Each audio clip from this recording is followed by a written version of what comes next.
फिर वो आलिम दीन ने कहा कि ये ईमान की दौलत हर किसी को नहीं मिलती।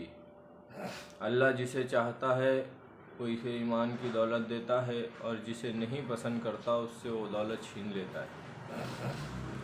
तो ये जो लड़कियां हैं, हो सकता है कि अल्लाह की नापसंद बंदियां हो, क्योंकि इस्लाम के अंदर औरत को वो मुकाम दिया गया है, वो मुकाम, वो मर्तबा दिया गया है कि एक खूबसूरत हीरा जैसे होता है, तो खूबसूरत हीरा सुनार की दुकान में नहीं होता, बल्कि उसे एक महफूज जगह रख दिया जाता है और उस हीरे से बनी हुई चीज़ें उस सुनार की दुकान में होती है। तो आज देखिए बाज़ारों में मुसलमान औरत मोबाइलों के ऊपर फैशनेबल फ़ोटोज़ और अपनी खूबसूरती की नुमाइश करती हुई नज़र आएगी। जब ये मार्केट में होती है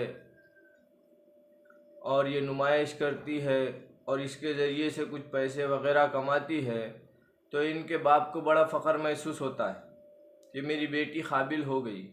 शर्म आनी चाहिए उस बाप को जो अपनी बेटी से नुमाइश कराकर उससे पैसे कमाता है।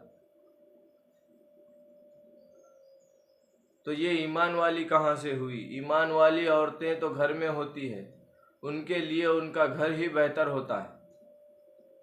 ईमान वाली औरत जो वाक़तन अल्लाह को चाहने वाली, अल्लाह के नबी सल्लल्लाहु अलैहि वसल्लम के तरीक़े पर चलने वाली औरत बाज़ार में नहीं होती। और आज का माहौल भी हो चुका है कि हम हिंदुस्तान को खुश करने के लिए, यहाँ की हुकूमत को खुश करने के लिए अपने आप को सेकुलर बताना चाहते हैं। जब भी जहाँ कहीं भी कोई मामला पेश आता है या कोई मोर्चा या कोई धरना होता है, उसमें ख़वातीन को पेश किया जाता है। ये कहाँ से है? क्या आप सल्लल्लाहु अलैहि वसल्लम के ज़माने में जब ग़ज़वात होते थे तो क्या औरतों को, ख़वातीन को लिजाया जाता था, उन्हें लड़ाया जाता था? नहीं, ये बिल्कुल खिलाफ है। NRC के धरने लगे, उसमें औरतों को ले जाया जाता है, गैर मर्दों के बराबर में बिठाया जाता है, तब हमें शर्म नहीं आती। आज ये फ़ैसले बच्चियां ले रही है, गैरों के साथ भाग रही है और ये अपनी ज़िंदगी बोलकर निकल रही है, तो हमें शर्म आ रही है। तब हम खुद इन्हें बाज़ारों में ले जाते हैं, तब हमें शर्म नहीं आती।